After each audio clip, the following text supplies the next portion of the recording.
5 তারিখে তেমন কোনো বড় অর্জন নাই সাধারণ জনগণের জন্য। রাষ্ট্রের জন্য হয়তো অনেক বড় অর্জন আছে, ফ্যাসিবাদকে হটাই দিয়েছেন। সবচেয়ে গুরুত্বপূর্ণ সামান্য যে অর্জনটা সেটা হলো সলিডারিটি। এই সলিডারিটিকে আন্ডারমাইন করে আপনারা এখন রাজনৈতিক দলগুলো প্রত্যেকে তার তার ক্যাবিনেট দখলের জন্য ব্যস্ত হয়ে গেছে। অসংখ্য ধন্যবাদ। আমি আবারও ফিরবো আপনার কাছে। রেজাউল করিম রনি, এহতেশাম হকের কথা থেকেই আসতে চাই। আপনি আপনার বক্তব্যে বলছিলেন যে রাজনৈতিক দলগুলোর মধ্যে যে পারস্পরিক বোঝাপড়া বা তাদের মধ্যকার যেই রাজনীতির চর্চা দীর্ঘদিন ধরে করে এসেছি, সেখান থেকে নতুন একটি রাষ্ট্রের ভিত্তির জন্য আসলে সেগুলো সুখকর নয়। এখন পর্যন্ত বিভিন্ন অ্যাঙ্গেল থেকে বিভিন্ন ধরনের কথাবার্তা বা তাদের মতো করে যে সকল পরিকল্পনা আমরা শুনি, সেটাও কি আমাদের সুন্দর একটা ভবিষ্যৎ বা একটি শক্তপোক্ত ভিত্তি সম্পন্ন রাষ্ট্রের আশা দেখায়? না, সেটা একদমই দেখাচ্ছে না। কারণ হলো আপনার ধরেন যে এই যে সংস্কার প্রক্রিয়াটা, যেটাকে একটা আমলাতান্ত্রিক জটিলতার মধ্যে ঢুকাই ফেলছে এবং গণ অভ্যুত্থান বিরোধী কতগুলো অবস্থান রাজনৈতিক দলগুলো নিয়ে নিচ্ছে। এবং আমি যেখানে দুইটা আপনারা ধরেন যে বিএনপির অনেকগুলো নোট অফ ডিসেন্ট আছে, তারপরে জামাতের আছে। জামাতের দুইটা নোট অফ ডিসেন্ট তো ডিরেক্টলি গণতন্ত্রকে হত্যা করার সামিল, গণতান্ত্রিক প্রক্রিয়াকে হত্যা করার সামিল। একটা হলো এই যে স্থানীয় সরকারের যে অর্থনৈতিক ইন্ডিপেন্ডেন্ট, এটা বিরোধিতা করছে তারা, নোট অফ ডিসেন্ট দিছে তারা। তারপরে হলো এই যে জুডিশিয়াল কাউন্সিল গঠন, যেটা সুপ্রিম জুডিশিয়াল কাউন্সিল গঠন, এটা তারা চায় না, নোট অফ ডিসেন্ট দিয়ে। কিন্তু এটা ন্যারেটিভ আবার অন্যদিকে তারা প্রচার করে অন্য দলের জন্য। ফলে দেখেন 5 তারিখের পরে রাজনীতিক দলগুলোর জন্য ডিফিকাল্ট হয়ে গেছে। কারণ গণ অভ্যুত্থানের মধ্য দিয়ে একটা নতুন কর্তাসত্তার আবির্ভাব হয়েছে। এটা আমি বহু জায়গায় আলোচনা করছি।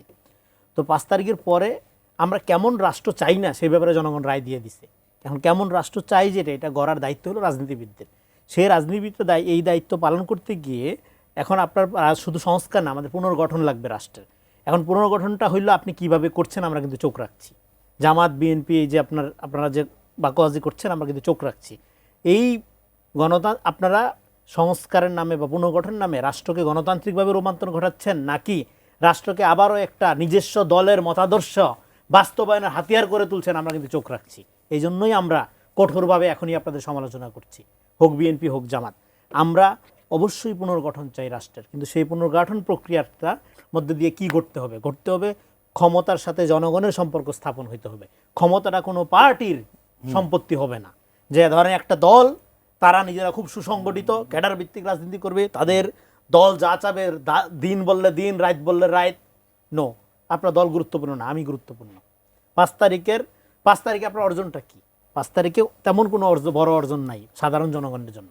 রাষ্ট্রের জন্য হয়তো অনেক বড় অর্জন আছে, ফ্যাসিবাদকে হটাই দিয়েছেন। সবচেয়ে গুরুত্বপূর্ণ সামান্য যে অর্জনটা সেটা হলো সলিডারিটি। মানুষ তার নিজের জীবনের মায়া ত্যাগ করে এসে আরেকজন মানুষের পাশে দাঁড়াইছে।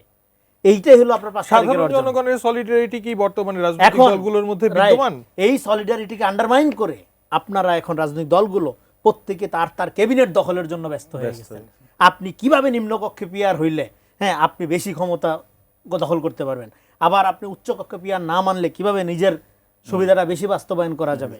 তারপরে হইলো আপনার এই যে আপনার দলগুলো নোট অফ ডিসেন্ট দেওয়া।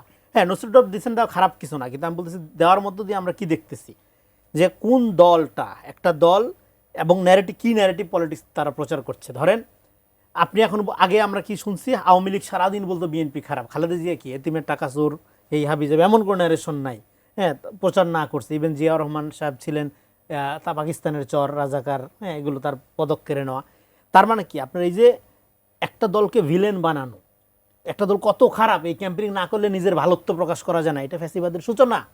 ফ্যাসিবাদ শুরু হয় এইভাবে, যখন সমাজকে ডিভাইড করে ফেলা হয় ভালো বনাম খারাপের মধ্য দিয়ে। ফলে এখনও আমরা দেখতে পাচ্ছি এরকম এক দল নিজেকে সহি শুদ্ধ বলতেছে, আরেক দল টোটালি খারাপ। আরে ভাই ও খারাপ, এটা তো সবাই জানে, টোটাল খারাপ তো না, তার মধ্যে অনেক কিছু আছে। ফলে কিন্তু আপনি যখন এরকম কমপ্লিটলি সমাজকে ডিভাইড করে ফেলবেন যে যা কিছু ভালো সব কিছুর সাথে আমি আর যা খারাপ সব তার, তখন আপনি যে একটা নেক্সট ফ্যাসিস্ট এই বিষয়ে আমাদের কোনো সন্দেহ নাই। আমরা বাজি ধরে বলতে পারবো যে আপনি নেক্সট ফ্যাসিস্ট। আপনি কোনো রাইট উইং না, আপনি কোনো ধর্মীয় পলিটিক্স করেন, আপনি জাস্ট আল্ট্রা ফ্যাসিস্ট। ফলে এইটা আপনার মোকাবেলা করার জন্য, এবং এই ধরনের পলিটিক্সে আফটার আপরাইজিং হয়, কারণ আপনার সোসাইটি খুব বয়েলিং থাকে। একটা খুবই স্ট্রং আয়রন জ্যাকেট একটা পার্টিজান মুভি জনগণ রনি দেখতে ভাই, চায় অনেক সময়, কিন্তু ধরেন যে এইটা- যে ব্যাখ্যা বিশ্লেষণ আমরা এই এসি রুমে বসে টক শোতে বসে করি বা পেপার পত্রিকায় লিখি, রাজনৈতিক দল তাদের তো নিশ্চয়ই অজানা থাকার কথা নয়, তাহলে তারপরেও কেন এদিকেই ধাবিত হচ্ছি এই বিশেষ করে একটা গণঅভ্যুত্থান পরবর্তী বাংলাদেশে? ওইদিকে ধাবিত হচ্ছিল। সমস্যাটা হলো ক্ষমতা এবং রাজনীতির সম্পর্কটা আমরা অনেক সময় বুঝি না। আমাদের তো ভাই ক্ষমতামুখী হওয়ার কোনো দরকার নেই, কারণ ক্ষমতা আপনাকে প্রোটেক্ট করবে না, আপনাকে প্রোটেক্ট করবে রাজনীতি। এখন এই জন্য আপনি অন্যের চরিত্র হনন করে অন্য কত খারাপ এবং সেটার সাপেক্ষে আপনি যদি নিজেকে ভালো প্রমাণ করেন তাহলে আপনি ভালো না। আপনি যদি ভালো হন ভাই, আপনি নিজ গুণে ভালো হন, অন্যে খারাপ এই কারণে আপনার ভালো হইতে হবে না, যে কথা আমি এর আগে বললাম। ফলে এখন আপনি যে প্রশ্ন করলেন, তাহলে এই যে ধরেন 1.5 বছর চলে গেল, জনগণের অর্জন কি? আপনি যদি প্রশ্ন করেন এখন কি ঘুষ ছাড়া চাকরি হয়, এখন কি জিনিসপত্রের দাম জনগণের হাতের মানে আপনার ধরেন সন্তোষজনক অবস্থায় আছে, মানুষের ইনকাম কি আপনার আগের চেয়ে বাড়ছে, মানুষের জীবনযাত্রার মান নিরাপত্তা কি বাড়ছে? কিছুই বাড়ে নাই। হ্যাঁ, তারপর আপনি কিভাবে দাবি করেন যে গণঅভ্যুত্থানের ফলে জনগণের যে আকাঙ্ক্ষা ছিল সেটা আপনি বাস্তবায়ন করবেন এরকম একটা অসংগঠিত একটা কেওয়াটিক অবস্থা রাখা দিয়ে?